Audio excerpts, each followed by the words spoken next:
In the previous module, we discussed about self-reuse, or more precisely, self-temporal reuse. In this module, we're going to talk about self-spatial reuse. And to motivate the discussion, let's look at this particular example. For I equals 0 to n, ai equals 0. Now, does this have self-temporal reuse? Well, the answer is can be determined by figuring out what's the coefficient matrix. The coefficient matrix in this case is just 1.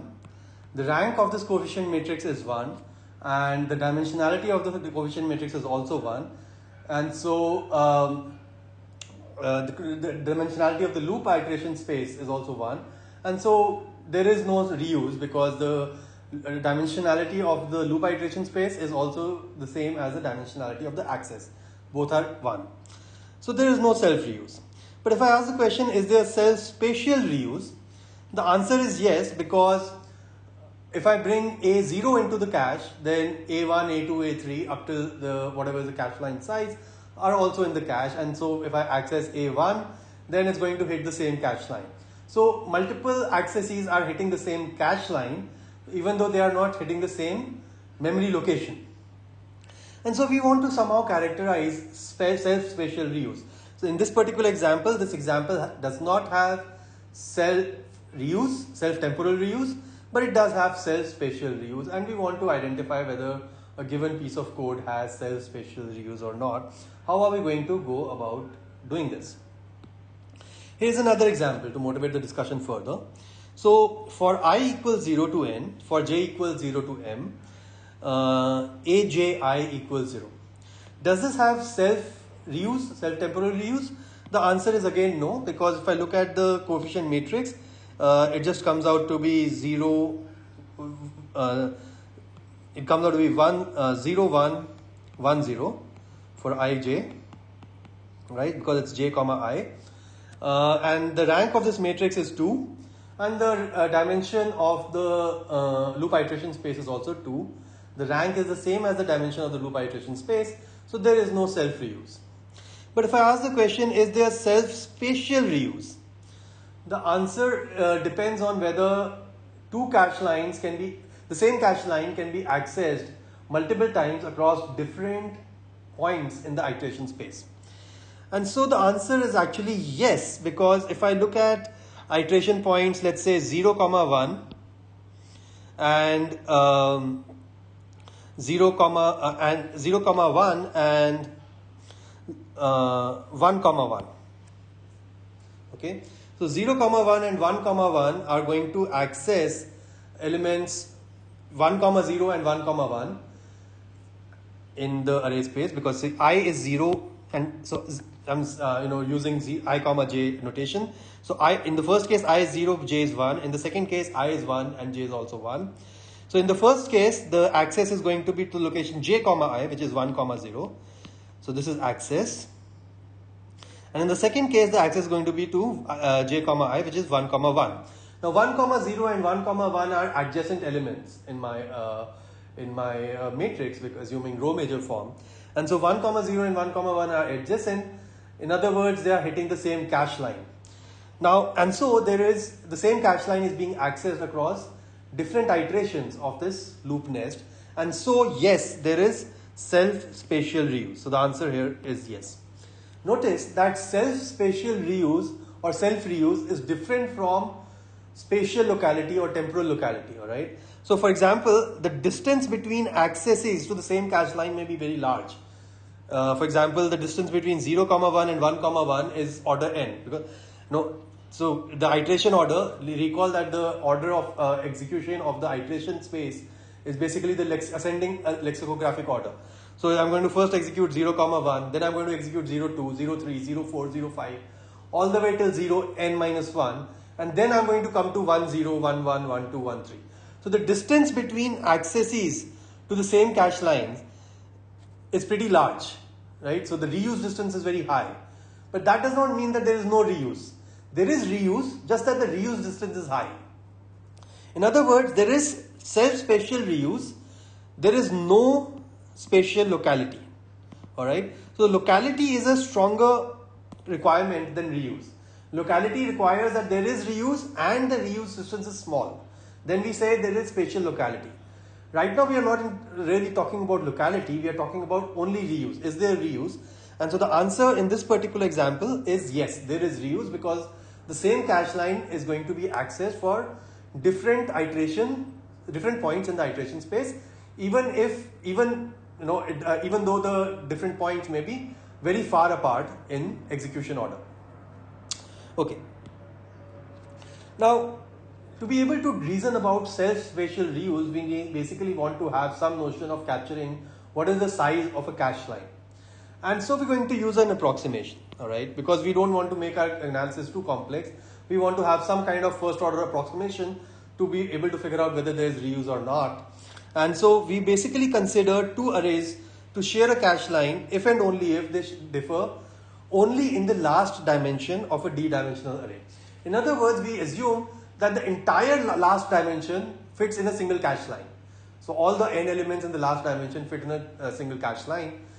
And if we assume that, under that simplifying assumption, we're going to try and identify whether there is self-spatial reuse in this program or not. So for example, here is for I equals 0 to I is less than n, I plus plus. So I just assume what is the last dimension here? Because there's only one dimension, the last dimension is that single dimension, which is I. And so I can just assume that this entire dimension belongs to a single cache line. And so yes, there is self-reuse here, because now I just basically assume that I has been just removed. And so from one dimension, it has become a zero dimensional access. And now I can basically, because it's the same cache line that's getting accessed all over and over again across all the iterations. And now we can say, yes, there is self-spatial reuse. Let's take the other example that we saw in one of the previous slides. For I equals 0 to n, for j equals 0 to m, aj equals 0. Now once again, I basically, to identify whether there is self-spatial reuse or not, I'm going to strike off the last dimension of the access. Is kind of behaving as though the entire last dimension fits in a single cache line. And now I'm going to say, okay, so what is the remaining index? It's just j. What is the dimensionality of the access for the remaining indices? It's just 1. What is the dimensionality of the loop nest? It's 2. So the dimensionality of the remaining truncated access matrix is 1. The dimensionality of the loop nest is 2. 1 is less than 2, and so there is self-spatial reuse. Notice that there is no self-reuse, no self-temporal reuse, but there is self-spatial reuse under the simplifying assumption that the entire last dimension of the array access fits in a single cache line. Now you may question this particular assumption that the entire last dimension fits in a cache line, because previously I've said that the dimension size is very large. The n is typically very large, and cache line sizes are not that large. They are typically, let's say, 64 bytes or something like that. Now, but even though the cache line sizes are much smaller than the typical dimension size, for the last dimension, accesses are anyway cheaper. For example, once every c accesses. So on the last dimension, if there is reuse, then with 1 over c probability, I'm going to have a cache miss, because assuming it's completely randomly, I'm accessing the last dimension completely randomly. Then in the last dimension, with c minus 1 by c probability, I'm going to find it in the cache line in the cache, and with 1 by c probability, it's going to be a cache miss. And so once every c accesses, we have a cache miss. And so this is significantly cheaper than for all the other dimensions, where if I'm accessing stuff, then they're all very far apart, and because they're far apart, and if that particular dimension is different, then with almost 1 probability, I'll have a cache miss. So I shouldn't say use the word cache miss, but because I'm not really talking about locality, but reuse. What I want to say is that two accesses would lie on the same cache line with a probability of c minus with a high probability, with a higher probability in the last dimension than for the other dimensions, where it's going to be all 0, right? And so this, for the last dimension, accesses are anyway cheaper, because you're going to have a miss once for every c accesses on average, and so this approximation is meaningful. Well, I mean, this is not a very convincing argument for why we can just assume that the last dimension is, the entire cache line basically fits the last dimension entirely. It seems like a very crude approximation. but for the purposes of our analysis, we are going to work with this approximation. It does give us practical benefits in many scenarios. So here's the trick. We just drop the last dimension or the last row of the coefficient matrix F, and now the resulting coefficient matrix capital F now becomes our effective coefficient matrix, because the last dimension is just meaningless, because the last dimension basically, if you access any element in the last dimension, it's almost like the entire row has been loaded. And so we just drop it altogether, and if the rank of the resulting truncated matrix capital F is less than the depth of the loop nest, then there is self-spatial reuse. So the difference between self-spatial reuse and self-reuse is that for self-spatial reuse, we'll just truncate the capital F matrix by removing the last row, the last dimension of the array axis, and do exactly the same analysis to see what is the rank of the resulting truncated matrix. If that rank is less than the dimensionality of the loop nest, then we say there is reuse, in this case self-spatial reuse, otherwise we say there is no reuse. So if there is, what is the significance of identifying whether there is self-spatial reuse or not? Basically, the significance is that there is a possibility to reorder the computation such that we basically exploit spatial locality. So recall that I already said that reuse is different from locality. Locality is a stronger condition. Locality requires that there is reuse and the reuse distance is small. So the first question we want to ask to identify whether there is a possibility of exploiting spatial locality is that, is there self-reuse? If there is no self-reuse, there can be no spatial locality, right? If there is no self-spatial reuse, there cannot be any self-spatial locality. So, but if there is self-spatial reuse, then second question we have to ask is it possible to reorder the computation such that the reuse distance between multiple accesses to the same cache line become close in time, right? Close in execution order.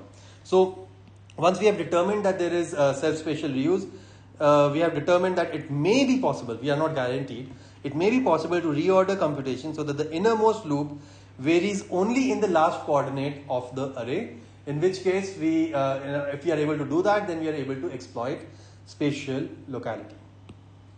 Here is an example. So let's say I have a 3-dimensional array access. So let's assume that I have a 2-dimensional loop nest with loop iteration indices I and j. And now inside the loop body, I have a 3-dimensional array access, a 3, 2i, 7i plus j for iteration indices ij. Now if I remove the last index, which is 7i plus j, I basically get, if I remove the last dimension, then I get a 3, 2i, which has rank 1, because there's only one free variable I in this particular coefficient matrix. If I draw the coefficient matrix, it basically 0, 0, 1, 0, 2, 0, right, for I comma j. And this basically means that the rank is 1, because 0, 0 is just a 0 row, and then 2, 0 is the only linearly independent row. Now, which has rank 1, and because the rank is less than 2, which is the dimensionality of the loop iteration space, this access has self-spatial reuse. And it's also easy to see if the inner, for different values of j, I'm basically accessing the same cache line, which is because assuming that the entire cache line, last dimension is fitting in the same cache line, I'm basically accessing 3, 2i and that cache line for different values of j. Different values of j don't matter because all values of j are going to only change the last dimension, and the last dimension we're assuming belongs to the same cache line. Now, so moreover, if j is the innermost loop, right? So the outer loop is iterating on I and the inner loop is iterating on j, then this access will also exhibit spatial locality. So there's not only spatial reuse in that case, but also spatial locality, because the innermost loop iterates only on the inner dimension, right? So if the innermost loop iterates only on the inner dimension and the inner dimension is assumed to be entirely fitting in the cache line, then that basically means that the inner loop has a lot of locality because it's accessing the same cache line over and over again. And so that's why we say that the program has spatial locality, which is a stronger condition than spatial reuse. However, if it was the other way around, if I was the inner loop index and j was the outer loop index, then this program would have still had spatial reuse, but it wouldn't have had spatial locality, because for different, the innermost loop would not iterate on the innermost dimension, the innermost loop would iterate on the second dimension in this array axis also. As a general rule, for there to be spatial locality, the iteration vector 0, 0, 0, 0, 0, 1, where 1, this is supposed to be the iteration vector, and the last dimension of the iteration vector should be in the null space of the truncated f to obtain spatial locality. Okay, so what do I mean? Notice that first of all that the null space of capital F, the truncated f should be non-trivial for there to be spatial reuse. So first of all, there needs to be a null space which is non-trivial. By non-trivial I mean apart from the 0, 0 point, there should be more points in the null space. Moreover, the vector 0, 0, 0, 0, 0, 1 should be in the null space for spatial locality. So the first condition was for spatial reuse, which was basically null space should be non-trivial, and the second condition for spatial locality, the additional condition is that the iteration vector 0, 0, 0, 0, 1 should belong to the null space.